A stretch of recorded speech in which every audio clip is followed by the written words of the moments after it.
សូមមើលដោយយកចិត្តទុកដាក់នេះជាដំណើរការកែច្នៃដែលស្ទើរតែគ្មាននរណាម្នាក់ធ្លាប់បានឃើញបើអ្នកមិនបានឃើញផ្ទាល់ភ្នែកទេអ្នកប្រកាសជានឹកស្មានមិនដល់ថាខោអាវស្បែកជៀមដ៏មានតម្លៃនិងពូកដ៏ប្រណិតហើយនឹងភួយរោមជៀមដែលមានតម្លៃថ្លៃនិងកក់ក្ដៅត្រូវបានគេធ្វើពីស្បែកជៀមឆៅដែលមើលទៅប្រឡាក់ខ្វក់ពិតជាមិនស្អាតទាល់តែសោះ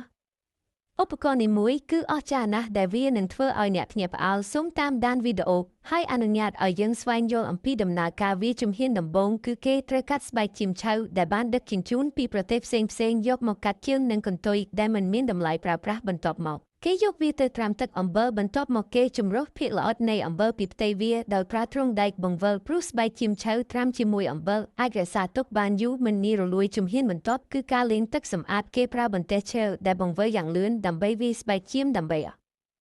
យីវីចូលជាតិអំបិលពេញហើយនេះនឹងជួយលាងសម្អាតភក់និងកម្ទេចចុកខ្វក់ដែលប្រឡាក់ស្បែកជៀមបន្ទាប់មកលាងសម្អាតវាម្ដងហើយម្ដងទៀត6 7 8 ឬ9ដងមកវាដល់ពេលដែលគេត្រូវកោសខ្លាញ់ចេញពីស្បែកជៀមកន្លែងនេះគឺជាជំហានការងារដ៏ខ្វក់និងនឿយហត់បំផុតក្នុងដំណើរការទាំងមូលសិប្បករស្បែកបានប្រើម៉ាស៊ីនពុម្ពដើម្បីយកស្រទាប់កខាញ់ដែលលើសចេញជាស្រទាប់អ្វីដែលគួរឲ្យភ្ញាក់ផ្អើលជាងនេះទៅទៀតនោះគឺស្រទាប់កខាញ់ដែលគេបានយកចេញគេយកវាទៅធ្វើជាសាប៊ូនិងផលិតផលថែរក្សាស្បែកបន្ទាប់ពីយកកែច្នៃបន្ថែមទៀតបន្ទាប់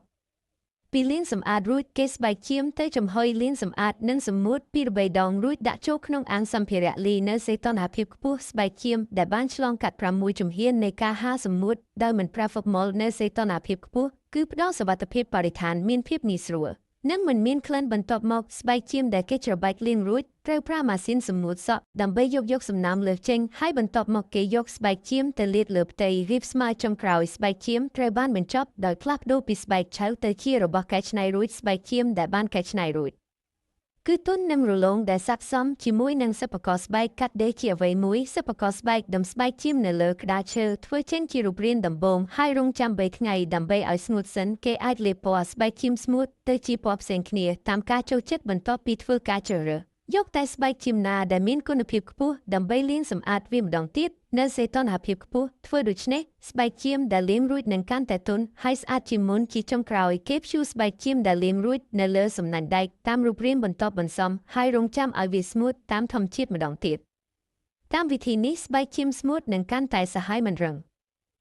ស្បែកជៀមស្ងួតត្រូវឆ្លងកាត់បន្ទះមេម្ដងទៀតដែលនឹងធ្វើឲ្យស្បែកកាន់តែស្ដាងនិងកាន់តែទន់ជាងមុនជាចុងក្រោយកម្មករនឹងដុសស្រទាប់ជាតិអាល់កុលលើផ្ទៃស្បែកហើយបន្ទាប់មកប្រើម៉ាស៊ីនដែកកម្ដៅ200ដឺក្រេដើម្បីគ្រីវវានៅសីតុណ្ហភាពខ្ពស់រោមជៀមនឹងក្លាយទៅជាភ្លឺនិងរលោងជាមួយនឹងជំនាញកាំបិតដ៏ប៉ិនប្រសប់របស់កម្មករស្បែកជៀមប្រភេទនេះអាចត្រូវបានគេកាត់ទៅជារបស់របរប្រើប្រាស់ក្នុងផ្ទះដែលមានរូបរាងផ្សេងគ្នាដែលទាំងការអនុវត្តនិងច្នៃប្រឌិតហើយពិតជាអស្ចារ្យណាស់ភួយនឹងពុកដែលបានរៀបចំបញ្ចប់រួចរាល់អាចត្រូវបានគេប្រាប់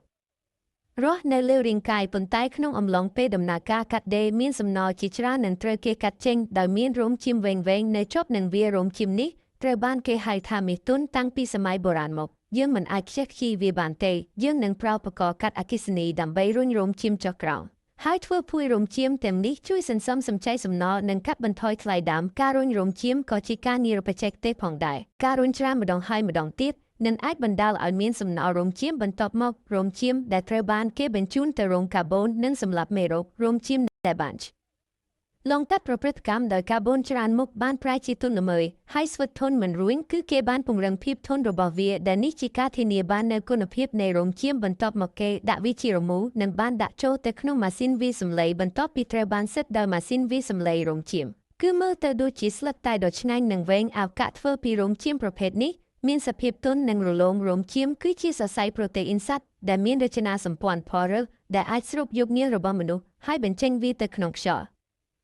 ដូច្នេះហើយទើបគេហៅអាវរោមជៀមថាជាសរីរាង្គដ៏ដង្ហើមរបស់សង្គមមនុស្សផងដែរភួយរោមជៀមមានផាសុកភាពណាស់ពេលដណ្ដប់វាខ្ញុំមិនខ្លាចខ្យល់ជំនោរសូម្បីតែនៅភាគខាងត្បូងដែលសាមត្រជាក់ខ្លាំងក៏ដោយគេរុំវាដោយក្រណាត់ដែលមានដងស៊ីតេខ្ពស់ពីខាងក្រៅដើម្បីការពារភួយពីការសំប៉ែតខ្យល់ភួយរោមជៀមតែងមានជាប់ក្នុងចិត្តការទុកចិត្តគឺនៅក្នុងការផលិតហើយភាពស្មោះត្រង់ជាគ្រឹះនៃភាពជាមនុស្សដូច្នេះហើយទើបភួយនីមួយត្រូវបានបំពាក់ដោយការត្រួតពិនិត្យដ៏វែងបន្ថែមទៀតដើម្បីឲ្យគេអាចមើលឃើញរោមជៀមនៅខាងក្នុងយ៉ាងច្បាស់កម្មករដេរភួយ